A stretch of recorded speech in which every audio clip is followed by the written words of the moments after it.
Pemirsa, dalam segmen Syiar Madrasah kali ini kami akan menuju Kudus, Jawa Tengah, tepatnya di Madrasah Qudsiyah, salah satu madrasah tertua di kota Kudus.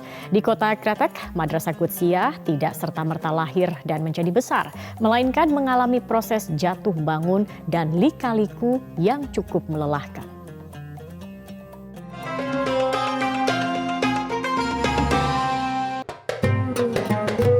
Sejarah mencatat, Madrasah Qudsiyah didirikan oleh Mbah Asnawi, panggilan akrab salah satu pendiri NU. Mbah Asnawi adalah keturunan ke-14 Sunan Kudus, sekaligus keturunan Syekh Ahmad Mutamakin, seorang wali kelahiran Pati yang hidup pada zaman Sultan Agung Hanyokoro Kusumo. Nama Qudsiyah diambil dari kata Quds yang berarti suci, sekaligus nama kota tempat kelahiran madrasah tersebut. Maksud penggunaan nama Qudsiyah agar apa yang diajarkan serta diamalkan di madrasah menjadi benar-benar suci dan murni, tidak dicampur adukan dengan hal yang tidak baik. Pendiri ini adalah Mbah Yahya Haji Asnawi. Beliau ini tokoh dan bahkan termasuk tokoh yang membidani lahirnya NU, Jamiatul Ulama. Beliau ini sebelum aktif di SI, Serikat Indonesia, ya cabang di Mekah. Kemudian pulang, dan yang pertama ini mendirikan madrasah kecil, madrasah Mu'awalatul Muslimin yang pertama. Kemudian yang kedua, beliau mendirikan madrasah Qudsiyah ini. Sedangkan kita ini di Kudus ini, kita punya sebuah figur ya, Mbah Sunan Kudus, yang beliau ini penuh dengan tepo seliro. Jadi saya lebih senang dengan istilah tepo seliro daripada toleransi. Karena tepo seliro ini menurut kami adalah terjemahan dari lakum dinukum waliyatin. Agama bertanggung jawabmu, agama. Itu adalah bentuk menara, itu salah bentuk. Di sini ini kami punya keyakinan kalau kita ini melakukan pendidikan salaf yang berpijak pada nilai-nilai para leluhur kita, yang basisnya Islam rahmatan lil alamin ini, kami yakin tidak ada kekhawatiran nanti melenceng ke sana kemari. Selain pembelajaran menggunakan kurikulum Kemenak, Qudsiyah Kudus juga memberikan materi kurikulum lokal seperti pelajaran ilmu falak. Prestasi Madrasah Qudsiyah yang terus bertahan ialah kemampuan melestarikan sekaligus menanamkan nilai-nilai salafiyah kepada peserta didiknya.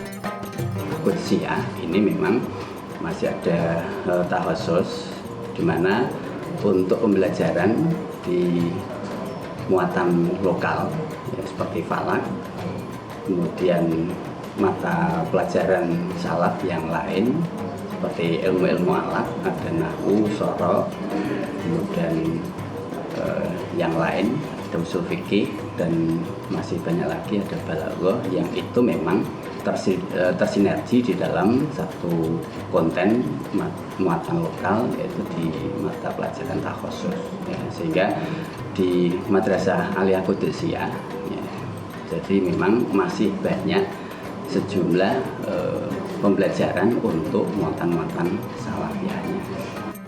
Madrasah Qudsiyah telah meraih berbagai prestasi, baik nasional maupun regional. Di antaranya bidang karya tulis ilmiah, bahsul kutub, pidato bahasa Arab Inggris, teater, dan pernah menjuarai pembuatan film dokumenter tingkat nasional. Untuk kegiatan ekstrakurikuler, misalnya gerakan Pramuka Ambalan Asnawi, Madrasah Qudsiyah Kudus juga sering menorehkan prestasi. Keunikan lain di Madrasah Qudsiyah adalah adanya pelajaran falak yang sangat mengesankan. Setiap akhir bulan Sya'ban, tim falak Madrasah Qudsiyah selalu mengirim delegasi untuk ikut serta memantau hilal di awal Ramadan. Para peserta didik Madrasah Qudsiyah merasa bahwa belajar di Madrasah Qudsiyah dapat mempelajari ilmu falak, tujuannya mengetahui awal puasa dan hari raya Idul Fitri, menentukan arah kiblat, serta tahun baru Hijriyah dan gerhana bulan. Selain itu, pelajaran favorit para murid yakni ilmu nahwu, di mana selama belajar ilmu nahwu dapat digunakan dalam membaca kitab pendidikan agama, sangatlah penting untuk bisa bergaul dan kembali ke masyarakat nantinya.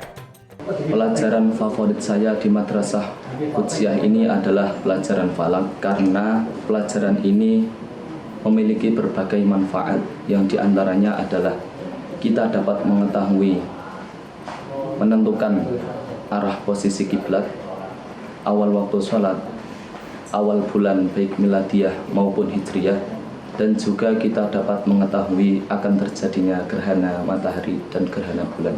Pendidikan memiliki arti yang sangat penting bagi saya.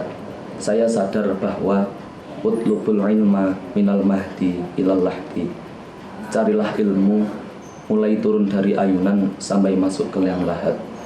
Itu artinya kita dituntut untuk selalu belajar dan belajar sepanjang umur agar menjadi insan yang berilmu dan berakhlak mulia.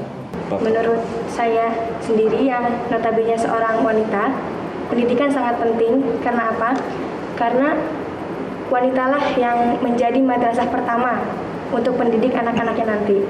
Wanita yang menjadi guru pertama untuk anak-anaknya nanti, otomatis wanita harus terdidik dan harus mempunyai pendidikan yang tinggi. Madrasah Qudsiyah juga dikenal sebagai madrasah sumber solawat. Inilah solawat Asnawiyah, mewarisi satu karya legendaris yang sudah populer di dunia grup Rabana Solawat Guban sang pendiri. Dalam teks solawat tersebut, Mbah Asnawi berharap Indonesia selalu aman, damai, dan masyarakatnya sejahtera sehingga menjadi negeri yang baladun toyiban warabun gofur. Madrasah Qudsiyah terus berupaya melestarikan ajaran-ajaran sang pendiri. Salah satu yang terus digenangkan adalah mempopulerkan sholawat tersebut. Selain di ranah kesenian, Qudsiyah juga berupaya mengenalkan sholawat kebanggaan ini ke kancah nasional. Masyarakat madrasah ini adalah masyarakat yang tumbuh dari perjuangan. Madrasah pada awal berdirinya bukan lembaga yang difasilitasi oleh negara. Yang pada saat penjajahan bukan lembaga yang difasilitasi oleh penguasa saat itu. Begitu juga pada saat zaman kemerdekaan. Betul-betul madrasah ini tumbuh dari perjuangan masyarakat yang membutuhkan adanya layanan pendidikan yang punya ciri khas keagamaan. Karena apa? Di dalam iman Islam, menuntut ilmu adalah bagian dari tuntutan kewajiban beragama, hidup beragama.